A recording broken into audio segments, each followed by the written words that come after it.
নমস্কাৰ বন্ধুসকল, এবাকাছ লাৰ্ণিঙৰ আজিৰ এই নতুন ভিডিঅ'টোলৈ আপোনালোকক স্বাগতম। আজিৰ এই ভিডিঅ'টোত আমি এটা নতুন বিষয়ৰ ওপৰত আলোচনা কৰিম।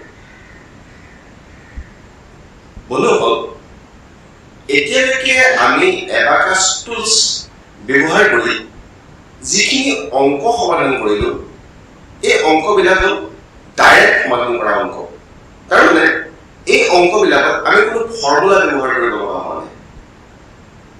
যেনে ধৰি লওক 2 × 2 = 4 বা 5 × 2 = 7 বা 3 ৰ পৰা 1 গ'ল 2 থাকিল। এই যিবিলাক অংক, এইবিলাক কোনো ফৰ্মুলা ব্যৱহাৰ নহয়, এইবিলাক ডাইৰেক্ট সমাধান কৰিব পৰা অংক। আজি এই ভিডিঅ'টোত আমি যিবিলাক অংক ডাইৰেক্ট সমাধান কৰিব নোৱাৰে, তাৰ কাৰণে আমি কি ব্যৱস্থা হাতত ল'ব লাগিব তাৰ ওপৰত আলোচনা কৰিম। অৰ্থাৎ আমি আজি এবাকাছ টুলছৰ প্ৰথমটো ফৰ্মুলা যিটো, সেই ফৰ্মুলাটোৰ ওপৰত আমি আলোচনা কৰিম।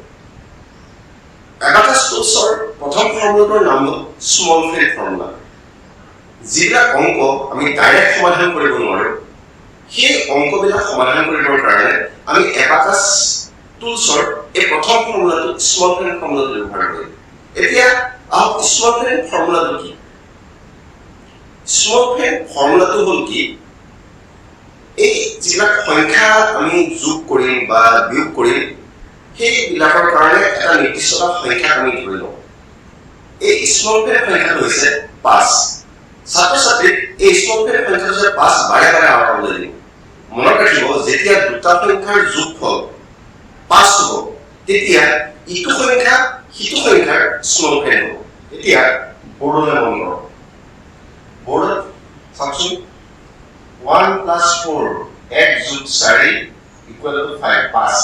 ঠিক তেনেকৈ 2 + 3 2 + 3 = 5 3 + 2 = 5 4 + 1 = 5। দেখিছেনে? এই 5টো হ'ল স্মল ফ্ৰেণ্ড, এই 5টো যে এইটো হ'ল স্মল ফ্ৰেণ্ড। সদায় মনত ৰাখিব, যেতিয়া সংখ্যা যোগ কৰিলে 5 হয়, তেতিয়া ইটো সংখ্যা সিটো সংখ্যাৰ স্মল ফ্ৰেণ্ড হয়। ছাত্ৰ-ছাত্ৰীক এই কথাখিনি বাৰে বাৰে আওৰাই গ'লে মনত ৰাখিব লাগিব। স্মল ফ্ৰেণ্ড কি হয়? স্মল ফ্ৰেণ্ড 5 হয়। 5 হ'বৰ কাৰণে কি হ'ব লাগিব? 1 + 4 মানে 1 + 4 = 5 5। ঠিক তেনেকৈ এইখিনি মনত ৰাখিব লাগিব। এই ভিডিঅ'টোত মাত্ৰ আমি স্মল ফ্ৰেণ্ড কি হয় সেই বিষয়ে আলোচনা কৰিম।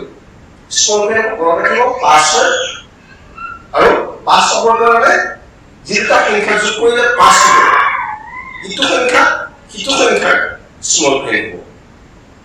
ছাত্ৰ-ছাত্ৰীক এই কথাখিনি বাৰে বাৰে আওৰাব লাগিব। ঠিক আছে? ধন্যবাদ।